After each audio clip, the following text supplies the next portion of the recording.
Story by Dinesh Kumar. तीसरा, समझदार दोस्त। बहुत समय पहले की बात है। दो अरबी दोस्तों को एक बहुत बड़े खजाने का नक्शा मिला। खजाना किसी रेगिस्तान के बीचों बीच था। दोनों ने योजना बनाना शुरू की। खजाने तक पहुंचने के लिए बहुत लंबा समय लगता और रास्ते में भूख प्यास से मर जाने का भी खतरा था। बहुत विचार करने पर दोनों ने तय किया कि इस योजना में एक और समझदार दोस्त को शामिल किया जाए, ताकि वे एक और ऊंट अपने साथ ले जा सके जिस पर खाने पीने का ढेर सारा सामान भी आ जाए और खजाना अधिक होने पर वे उसे ऊंट पर ढो भी सकें। पर सवाल ये उठा कि चुनाव किसका किया जाए। बहुत सोचने के बाद गुरु और बबलू को चुना गया। दोनों हर तरह से बिल्कुल एक तरह के थे और कहना मुश्किल था कि दोनों में अधिक बुद्धिमान कौन है। इसलिए एक प्रतियोगिता के जरिए सही व्यक्ति का चुनाव करने का फैसला किया गया। दोनों दोस्तों ने उन्हें एक निश्चित स्थान पर बुलाया और बोले, आप लोगों को अपने अपने ऊंट पर सवार होकर सामने दिख रहे रास्ते पर आगे बढ़ना है। कुछ दूर जाने के बाद ये रास्ता दो अलग अलग रास्तों में बन जाएगा, एक सही और एक गलत। जो इंसान सही रास्ते पर जाएगा वही हमारा तीसरा साथी बनेगा और खजाने का 1/3 हिस्सा उसका होगा। दोनों ने आगे बढ़ना शुरू किया और उस बिंदु पे पहुंच गए जहां से रास्ता बंटा हुआ था।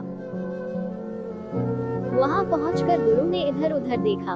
उसे दोनों रास्तों में कोई अंतर समझ नहीं आया और वह जल्दी से बाएं तरफ बढ़ गया, जबकि बबलू बहुत देर तक उन रास्तों की ओर देखता रहा और उन पर आगे बढ़ने के नतीजे के बारे में सोचता रहा। करीब 1 घंटे बाद बाईं ओर के रास्ते पर धूल उड़ती दिखाई दी। गुरु बड़ी तेजी से उस रास्ते पर वापस आ रहा था। उसे देखते ही बबलू मुस्कुराया और बोला, गलत रास्ता। हाँ, शायद, गुरु ने जवाब दिया।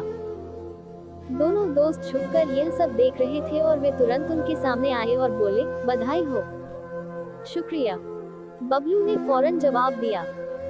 तुम्हें नहीं, हमने गुरु को चुना है। दोनों दोस्त एक साथ बोले, पर गुरु तो गलत रास्ते पर आगे बढ़ा था, फिर उसे क्यों चुना जा रहा है? बबलू गुस्से में बोला, क्योंकि उसने ये पता लगा लिया कि गलत रास्ता कौन है और अब वो सही रास्ते पर आगे जा सकता है, जबकि तुमने पूरा वक्त बस एक जगह बैठकर यही सोचने में गंवा दिया कि कौन सा रास्ता सही है और कौन सा गलत।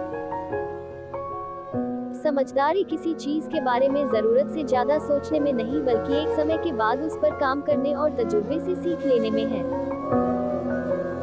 दोस्तों ने अपनी बात पूरी की और खजाने की तरफ चल दिए। बबलू बैठा बैठा वही पछताता रहा। शिक्षा।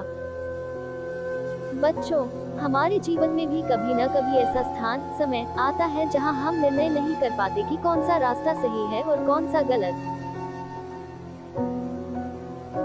और ऐसे में बहुत से लोग बस सोच विचार करने में अपना काफी समय बर्बाद कर देते हैं, जबकि जरूरत इस बात की है कि चीजों को विश्लेषण करने की बजाय गुरु की तरह अपने विकल्प को समझ करके निर्णय लिया जाए और अपने अनुभव के आधार पर आगे बढ़ा जाए। इस कहानी से मिली शिक्षा को अपने जीवन में जरूर अपनाएं। प्रेरणादायक कहानियाँ प्राप्त करने के लिए हमारे चैनल से जुड़ जाएं। अपने दोस्तों और रिश्तेदार तक जरूर शेयर करना।